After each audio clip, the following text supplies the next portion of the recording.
Todos sabemos que o judaísmo tem uma questão muito relacionada com imagens. A pergunta é se tudo que tem a ver com imagens, com arte, nós judeus acreditamos que é ruim, proibido, não pode, idolatria. A verdade é que a mentalidade judaica pode-se dizer que evoluiu com o passar dos séculos, e a pergunta é como isso afeta a arte. A pergunta é se o judaísmo poderia ser uma fonte de inspiração artística sem recorrer a imagens, ou talvez recorrendo a imagens desse tema. Vamos conversar com um convidado que é o professor Raul Mendoza. Para quem não o conhece, ele é diretor da Academia de Arte de Galdar. Em breve direi onde encontrar mais de suas exposições. Lá eles têm um enfoque de formação integral para o artista, que combina a parte do artesanato com estilos artísticos. O professor Raul, ele também tem, obviamente, licenciatura em Belas Artes, tem um mestrado, ou seja, seus estudos em arte são mais avançados. Ele já trabalhou na academia em Valência, Espanha, durante sua experiência profissional. Ele também esteve envolvido na gestão do patrimônio, na difusão cultural, sempre com um enfoque holístico, ou seja, considerando todas as perspectivas. E agora o tema, que também aqui o professor Raul conhece assuntos como história, história da arte e antropologia, é aqui que eu gostaria que conversássemos, que é sobre como pode acontecer essa relação entre o judaísmo e a arte, como eles caminharam juntos ao longo do tempo. E seja bem-vindo, professor Raul. Bem, nada, uma introdução excelente. Para mim é quase uma honra, não é? Que você tenha me convidado. Veja, de fato, para o judaísmo isso é, digamos, problemático. Por quê? Porque temos proibições muito claras em Êxodo, não é? E em Deuteronômio. Porém, se as pessoas lerem um pouco mais, cerca de 5 capítulos após a proibição em Êxodo 20, verão onde tudo é proibido, certo? O texto não diz apenas para não ter outros deuses diante de mim, mas também proíbe representações do que voa pelo ar, entre outros. Mas 5 capítulos depois é a própria divindade que dá instruções para representar uma arca com querubins. Claro, as pessoas vão dizer, bom, é que os querubins não existem. Bom, o que nós pensamos agora sobre os querubins não importa muito, né? Ou seja, eles sim estavam convencidos de que existiam. Aparece, por exemplo, o véu também, como construir o véu. Se confiarmos em Flávio Joséfo, é preciso levar em conta que nesse véu estava representado o cosmos, embora ele faça a ressalva, exceto os signos. Acho que isso está em Guerra Judaica, não em Antiguidades Judaicas. E E temos também, por exemplo, me parece que também está em Números o tema da serpente de bronze, a famosa serpente de bronze, que vai curar os judeus errantes, digamos, emigrantes, pelo deserto quando forem atacados. E essa, digamos, aparente incoerência é o que diríamos hoje muito judaica, quero dizer, porque te coloca diante de um dilema moral, não é? Esse dilema moral que muitas vezes foi resumido com a palavra aniconia, ou seja, não, o judeu não gera imagens. Bom, isso já entra em choque primeiro com a antropologia geral, ou seja, não existe nenhum povo que não tenha imagens. Algum tipo de representação gráfica para embelezar suas coisas. Ou seja, quando um judeu, por exemplo, constrói um templo para sua divindade, obviamente ele quer que seu templo seja o mais bonito, e coloca-se um véu que seja o mais bonito. Então, o que vemos é que o judaísmo pesquisou diferentes ramos do judaísmo em diferentes lugares, em diferentes épocas, eles pesquisaram isso. É verdade que há uma época em que a representação quase desaparece, mas reparem que normalmente isso acontece nos momentos de maior perseguição ou de maior, vou colocar entre aspas, radicalização, quando há processos, digamos, de reflexão interna, como vemos no cristianismo. Ou seja, no cristianismo também houve ataques e revoltas iconoclastas. Ou seja, não vejo nada que não fale de algo muito humano como o povo, não é? Se nós, por exemplo, quiséssemos investigar quais temas aparecem, bem, temos, digamos, se recorrermos às fontes mais antigas que temos na arqueologia, já aparecem coisas muito interessantes. Por quê?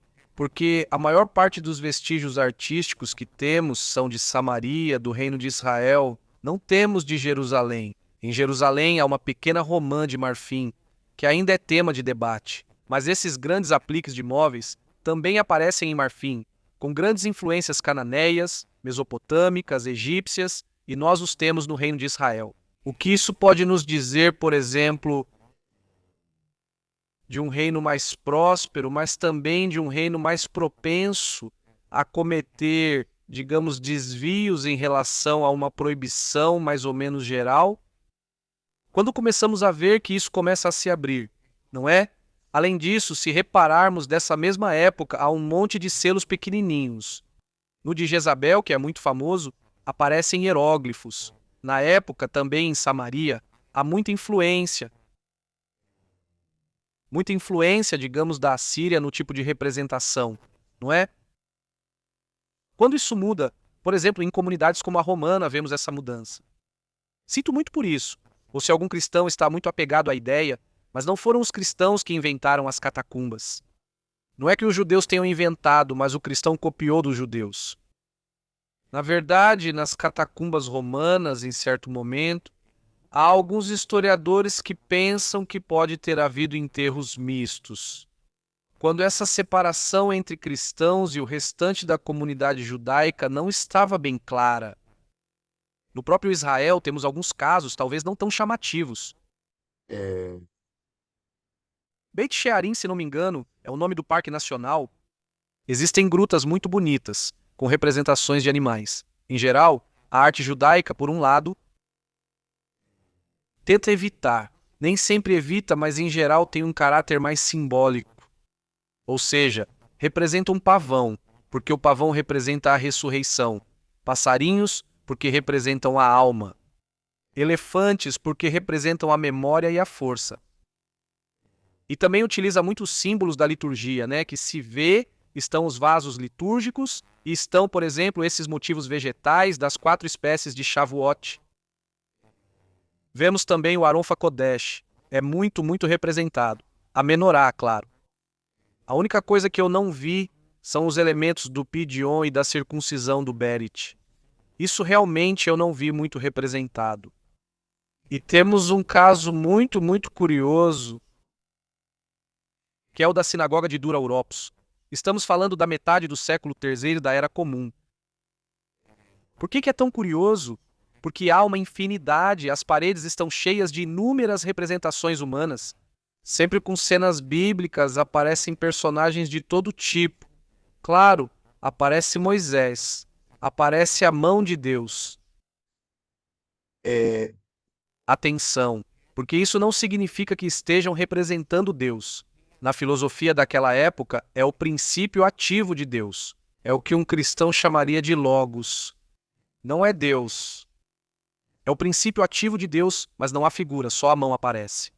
Essa mão também está presente em moedas de Constantino e na arte cristã inicial. A arte cristã inicial também tenta, digamos, se controlar nesse sentido, não é? Outro, digamos, conjunto. Eu gosto muito da cosmografia antiga, não é? Outro conjunto pode ser muito interessante para se aproximar da arte antiga dos judeus. É entre essa época, entre o século XIII e o século V. Ou seja, estamos na época talmúdica, mas a maior parte do Talmud de Jerusalém já está pronta. E, no entanto, os babilônios continuam trabalhando. Possivelmente é da época de Rabi Eliezer, esse tipo de personagem, onde aparecem essas famosas sinagogas no chão. Em primeiro lugar, é preciso levar em conta, não aparecem apenas, sinagogas, rodas zodiacais. Não há só rodas zodiacais. Isso irritou muitas pessoas sensíveis, em todos os lugares, inclusive em parte da comunidade judaica, não é? Dizem, não, isso tem que ser uma sinagoga samaritana. Isso é um absurdo. Não, é que estão no chão para serem pisados. Não, é que não tem. Isso não é nenhuma representação religiosa. Reparem que está no chão. Agora não me lembro se é em... Não acho que seja em Pucoque. Acho que é em Berlim. Vocês veem Alfa. Aparecem até cenas em que se vê o sacrifício de Isaac ou a jumenta de Balaão, por exemplo. Parece. Isso não significa que sejam... Não são objetos de culto. São objetos educativos na sinagoga. As pessoas se sentam aos lados para acompanhar os ensinamentos. E no centro, normalmente, tem motivos fundacionais. Também vemos que há, eh, não sei, Hamadi, não lembro o nome. Guad Guadal, Hamadi, acho que é assim que se chama. Aparecem cenas da construção do templo. Em Jucoque aparece até mesmo o encontro entre Alexandre e... Bom, foi interpretado como o encontro entre Alexandre e o sumo sacerdote. Porque são considerados soviacal, são considerados como geradores de comunidade, e a comunidade é um aspecto importante. importante. E as rodas zodiacais, o que estão falando é do cosmo. Aquele senhor que aparece no centro com uma carruagem de 4 cavalos, efetivamente, iconograficamente é Hélio. Mas para um judeu, o que significa é a ordem natural. O que eles estão observando é a ordem natural. Lembrando que a ordem natural, como vemos em Jó, como vemos na sabedoria, como vemos em tantos e tantos livros, é a maior evidência da existência de Deus. Se ele, com sua inteligência, como dizem na sabedoria, e em Jeremias também diz, com sua inteligência, expandiu, não é? O caos, não é? E cria a humanidade e governa tudo com sua inteligência. Essa ordem é a maior prova da existência de Deus. Se vocês olharem no livro da sabedoria, que é uma das coisas, a próxima palestra que vai tratar desse tema dos OVNIs e de tantos outros, Eh, vamos falar também um pouco sobre sabedoria. Há quase um argumento anti-aristotélico. Sim, coincide com o platônico, mas é quase anti-aristotélico. Como assim a alma não sobrevive sem o corpo? Como? Como assim? Como assim a ordem não responde a uma inteligência, certo? E se insiste nisso, certo? Então, nesse sentido, quando alguém diz que a arte judaica é anicônica, que talvez seja imagem, isso é um clichê. Todos entendemos o que isso quer dizer, mas na verdade o que deveria ser dito é que é idolofóbico, ou seja, o que nenhuma comunidade judaica jamais suportaria depois que o judaísmo se formou como tal. Nos momentos iniciais, vemos que há terapins, quando a comunidade de Dan é criada, por exemplo, Micaías, né, que tem não sei quantos ídolos, né, e acompanha os de Dan. Mas uma vez que a comunidade judaica se forma e o judaísmo se impõe, eles nunca perdem também a noção de que o judaísmo nessa época é, digamos, são humanos. Quer dizer, há de tudo. Ou seja, o fato de haver proibições, claro, significa que há pessoas que recorrem. Por isso o profeta tem que estar continuamente lembrando. Isso acontece em todas as comunidades humanas acontece igual. eh, Então, o que eu dizia para vocês é que a diferença é o ídolo, e isso sempre chama a atenção, mas é por desconhecimento. Porque nas origens do cristianismo, essa mesma discussão aconteceu no cristianismo. De fato, quando Constantino dá um pouco de liberdade ao cristianismo, e já quando Teodoro a torna uma religião oficial, o que vemos são hordas de cristãos matando pessoas pagãs, destruindo templos pagãos, destruindo esculturas pagãs. O que acontece no século IX, no Império Bizantino, é, mais uma vez, esse sentimento por uma leitura literal de Êxodo 20, não porque não existam outras interpretações. Sim, há algumas observações. Curiosamente, há algumas semanas estive no Museu de Israel e lá havia uma exposição de um etnógrafo chamado Eric Broder. Lá ele mostrava a arte que havia feito e estava sim em exposição sobre o que era a circuncisão, mas aí já estamos falando da modernidade. Mas você tem razão. Na antiguidade também não me lembro de ver isso, mas aqui mostra que o judaísmo nem sempre foi assim. Viu como algo negativo o fato da arte. É verdade que houve um período histórico, desde o exílio, particularmente, ou quando começa a cair, a entrar mais no exílio, que toda essa questão das iconografias começa a ter, digamos, leituras cada vez um pouco diferentes. No entanto, como eu vejo, é que sempre que há uma, digamos, vitalidade na nação judaica, também vive a arte, porque como a arte é uma expressão do ser humano, então também toda cultura, se a nação vive, a arte também vive, como disse Ravi Kook. Há também uma história sobre o Hatan Sofer, grande sábio de Israel, que um de seus alunos queria estudar arte, mas na aula de arte ele precisava fazer uma escultura. E como ele poderia conciliar isso? O Hatan Sofer deu permissão. desde que fosse retirado um pedaço da escultura, um pedaço pequeno, e é exatamente o que você acabou de dizer. O problema não está na arte, mas no enfoque e contexto dados a ela. Se você chama isso de idolofobia, como mencionou, parece ser o termo que usou. Sim. Exatamente, você mencionou de novo. No templo não havia querubins, figuras completas? É isso, a gente vê muito. Você coloca. Inclusive em uma parte da filosofia, não só judaica, ou seja, esse tipo de discussão a gente vê em Tertuliano, por exemplo, para usar um exemplo cristão, diferenciando o ícone do ídolo, a gente vê isso em Numênio de Apameia, a gente vê em Próclo, que Próclo é um discípulo direto do próprio Platão. Vemos isso em Filon de Alexandria. Muitas vezes simplificamos dizendo que não é platônico, mas o platonismo tinha muitos elementos. E a questão é pensar nisso conceitualmente, porque eu sempre digo que nunca quero entrar em se são crenças, se não são crenças, e imagina só em que tipo de crenças. As discussões teológicas para mim não me afetam muito. Se a pessoa não acredita, pode pensar que está depurando uma ideia de Deus, certo? E se a pessoa acredita, pode pensar que está depurando o caminho para Deus. Isso não tem relação com Deus, mas com o humano tentando se aproximar dele, certo? E então, nisso, às vezes tentamos usar um caminho, às vezes outro.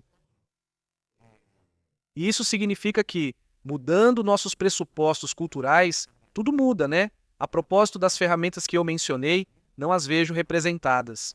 No entanto, essas ferramentas da circuncisão, assim como as ferramentas da liturgia, a jarra, o porta-especiarias, a taça, os pratos, temos belíssimos judeus do século II e do século III, em Roma também.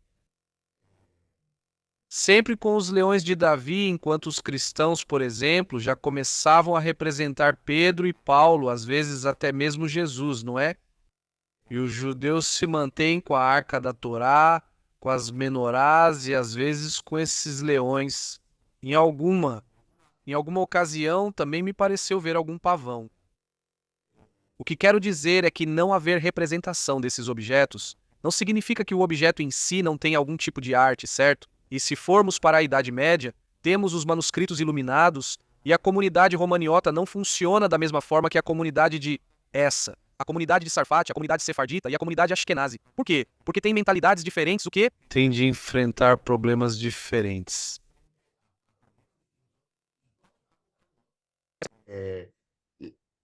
O melhor caminho para a divindade, certo? Então se interpreta algo que me parece muito humano, certo? E humano, não podemos perder esse tipo de visão, especialmente em momentos como este. Estamos falando de humanos, certo? É como, não sei se você viu a exposição que fizemos sobre os chifres de Moisés, de diferentes tipos, e depois, curiosamente, as primeiras nos textos são judias, né? E sabemos disso porque são judias. Esses não são cristãos, são judeus. E sabemos disso porque são judeus os que reclamam que outros judeus estão fazendo essa interpretação, certo? E o cristão copia. O cristão copia isso. O cristão copia a sinagoga de Dura Europos. Se a gente olhar as sinagogas, né? Eu já cansei disso. Quando eu estudei, foi isso que me explicaram. As simplificações com as quais aproximam a gente da história da arte, né? E te dizem, não, o cristão adota a Basílica Romana.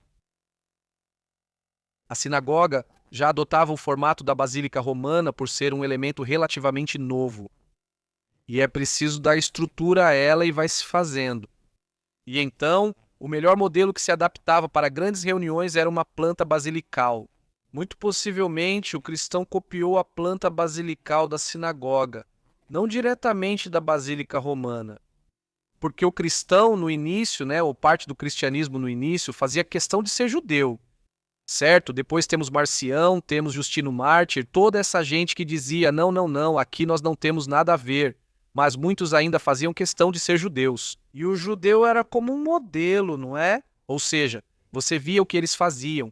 Algumas coisas você rejeitava, mas dizia, mas nisso eles são. Como dizem agora os ecumenistas, nossos irmãos mais velhos, né? Enfim, coisas da humanidade. Busca-se o melhor caminho para a divindade. Claro. Na verdade, se alguém vai a uma sinagoga ashkenazi e, por exemplo, aqui estamos falando de artes, digamos, plásticas, mas se você ouve, por exemplo, os cantos, são mais corais, tem mais estilo. Evidentemente europeu, porque é isso que o cerca. As próprias vestimentas, como mencionamos, o stramel. Você não usaria isso no Oriente Médio, pois é para o frio europeu. E se for a uma sinagoga sefardita, ouvirá as escalas árabes, os macan. E são escalas do Oriente Médio. E é porque, como você disse, não era uma competição, né? Mas sim o ambiente em que você desenvolve sua liturgia. O mesmo acontece na arte, então não é surpresa que se você via artistas greco-romanos usando pedrinhas para formar um mosaico, o judeu na sua sinagoga também ia usar a arte da época. Não surpreende que tenha sido assim ao longo dos tempos. Como você mencionou, os querubins são um conceito presente, por exemplo, na arte assíria. São ideias não exclusivas, é um caminho. É um caminho. Tem um assunto que eu gostaria de comentar. Eu te falei antes, fora daqui, se nós deixarmos de ver essa oposição, não é? Do que é grego, do que é judeu, do que é persa, do que é judeu, do que é. Nada é nada. Nada é nada. Quero dizer, um persa não seria persa se antes não tivessem existido os medos, se não tivessem existido os povos indo-europeus, se não tivesse existido tudo o que houve na Mesopotâmia. Um judeu nunca negou sua ligação com os povos mesopotâmicos que se formam, vêm de onde vêm. Um grego sem trácios, sem frígios, sem lídios, sem fenícios não é nada. Um romano sem etrusco, sem grego, sem gaulês, sem piceno não é nada. Ou seja, esse negócio de justificar dizendo isso não é judeu, isso não é cristão, isso é uma simplificação realmente tola. Ou seja, alguém se deixar influenciar pelo ambiente não o torna menos ele mesmo. Por exemplo, uso calça jeans, mas não tenho nada de americano. Eu uso um telefone celular, acho que é um Huawei ou algo assim. De chinês eu não tenho nada. Então, não vamos confundir as coisas, né? Claro, para quem se interessa, vou deixar na descrição um artigo onde falo sobre isso. Sempre vi, na minha opinião, o povo judeu como uma cápsula do tempo, atravessando a história e recolhendo elementos de outros povos, não sei bem como explicar. Se quiser ouvir como soava um babilônio, ouça um judeu estudando o Talmud. Para a música egípcia, ouça um shofar. É sobre o estilo, como o calendário, por exemplo. Né? O calendário de vocês é fantástico porque, de certa forma, é quase um fóssil. Quer dizer, nós estamos falando de um calendário que vem da época das reformas na Síria. Ou seja, é incrível, né? Quer dizer, ao invés de estar eh, nos perdendo em discussões, cada um acredita no que quiser, cara. Ou seja, ao invés de ficarmos nos perdendo em discussões ridículas, tentando convencer se eu sou melhor, se você é melhor, a gente aprende a apreciar um ao outro, né? E dizer, poxa, que impressionante que ainda hoje tem gente que me permite entender melhor como foi aquilo, né? E a gente vê que até mesmo no próprio Ocidente não é a mesma coisa um grego e um irlandês, né? Não tem nada a ver, né? E cada um contribui para esse mosaico tão fantástico que é a humanidade, né? Sim, bom, obrigado pela exposição, de verdade, porque é um tema que dá muito pano para manga, dá para conversar por muito tempo. Na verdade, se essa conversa fosse com imagens, duraria horas. Eu também terminaria com essa mensagem. Eu acho que depende do enfoque que se dá às coisas. Podemos julgar diferentes artes, mas o importante é o enfoque, a intenção, o que buscamos, os ideais do mundo. Acho que é isso que importa. Obrigado por estar aqui, professor Raul. Vocês podem encontrar o professor Raul na página de Investigando a História. Lá vocês têm o canal. Podem ver nas diferentes redes sociais, especialmente no canal do YouTube de Investigando a História. Eu compartilho o link na descrição para que vocês possam ver. E bom, muito obrigado. Enviamos um forte abraço para todos que nos assistiram.